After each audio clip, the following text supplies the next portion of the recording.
Hello again, missionaries, all of you good sisters, good brothers, priests, and laymen and women out there. This is another continuation of our series on different types of funders. What we have left to cover are government-related institutions, mega foundations, what I call bonus funders, a different way of looking at some of the organizations in our funding guide. And then finally, we're going to do just a quick run through for all of you on GuideStar and how that could be a really effective tool at your computer. But before we do that, two announcements.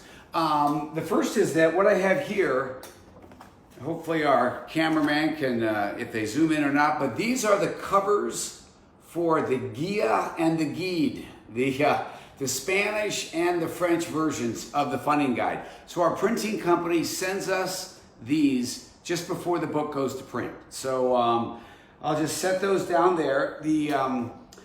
We're filming this on November 3rd, and actually the English guides are due to arrive tonight, and the Spanish and the French begin going to press in the next day or so. So we're on track with the new On Track that they had talked about, all these delays. So anyway, that's what we are making progress. Things are going well. That was number one. Number two is solidarity is our word for the day. And what do I mean by that? I was thinking about the word schadenfreude. For some of you who are into psychology, schadenfreude refers to when we take a little bit of pleasure from the misfortune of others. That's not what I want to do today. I want to offer you solidarity. And so what do I mean? Earlier today, I was actually reviewing a file from a foundation in America that we've made several applications to. And the way their program is set up, you're allowed to create an historical file for your entire grant application history with them. And I'm here to tell you, when I looked over the last 10 or 12 applications, we got rejected on all but two of them. So here I am feeling like, look, this is what I do for a living. Even so, you can write the best application. Sometimes you got to stay in there, hang in there, and keep enthusiasm for it. And it doesn't mean you've written a bad grant. Doesn't mean that you've got a bad project. But it does mean that probably none of us ever get funded 100% of the time. So I offer that in solidarity with you. Here I am, and here we are all together in this venture. Now let's move on for the lesson from today. And now we go to government. All of you have your operations in one country or another. All of you have your mother houses or your general headquarters in one country or another. And you're all probably in many parts around the world. But for the project you're concerned about getting funded, you can look at government's presence in that nation. Now, let's take Zambia, for example. That is a big country for the missionary oblates that I work closely with, or Haiti for that matter. They're very big in both those countries. Neither of those countries have a lot of resources themselves, but both of them have embassies. So embassies from all around the world, US, Japan, most of the more Western and developed countries will have embassies, and each of those embassies is given a discretionary amount of money. So I would definitely encourage relationships. I remember that this was in one of our African countries. There was a missionary oblate bishop.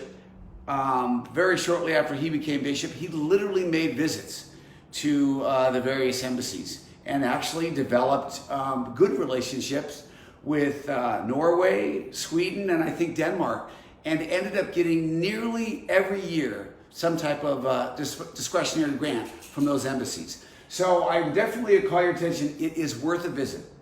Now, when we talk about government, they all have national initiatives. And I would say this, they're almost all around human development.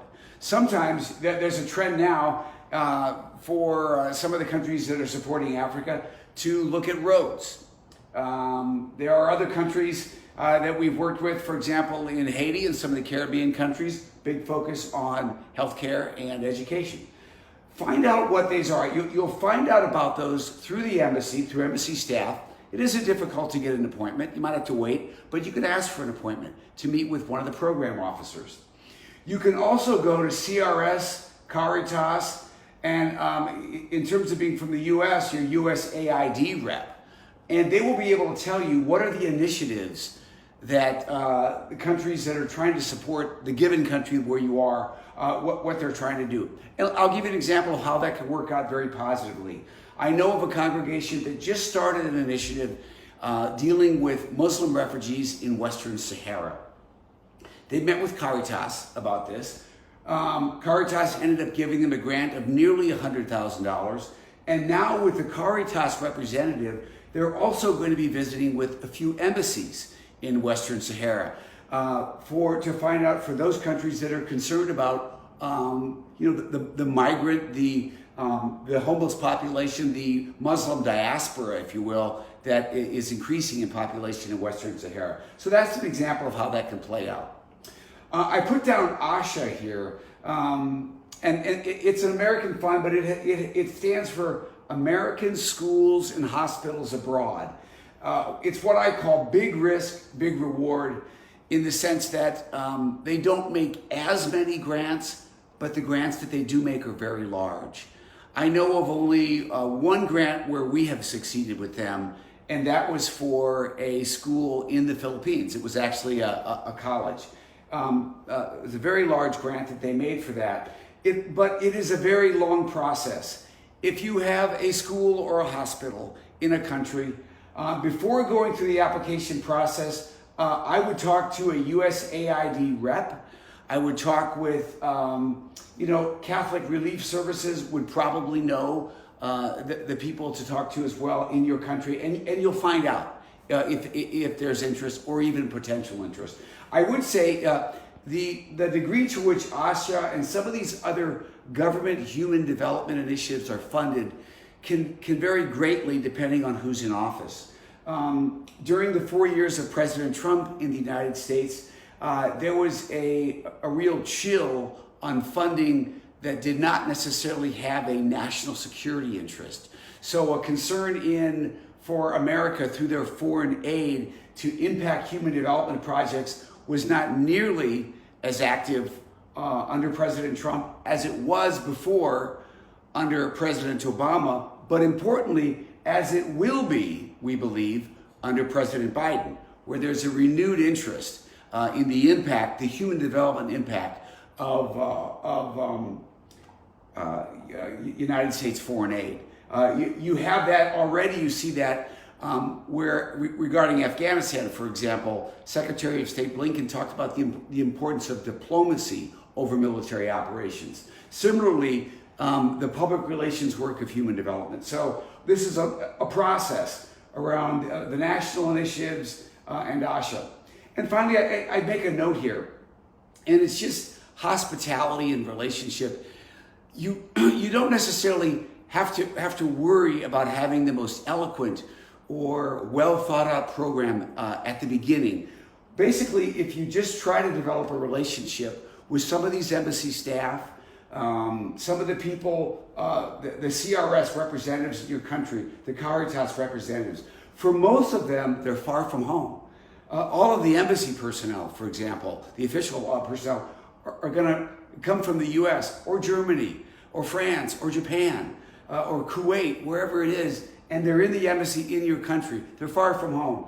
Particularly for those who are from your home country, there's probably a real appreciation if they're able to spend some time. A home-cooked meal, for example, is greatly appreciated. I don't want to waste your time on this, but I know country after country where that sense of a relationship and being sensitive to the fact they're far from home began and became the basis for a very cordial relationship. The last note I have there is that it often changes by administration. That's just really sort of, I made that point already under ASHA. But that tells you governments on both small levels and large, smaller grants, discretionary via the embassies, larger and smaller via some of the national initiatives that you may see.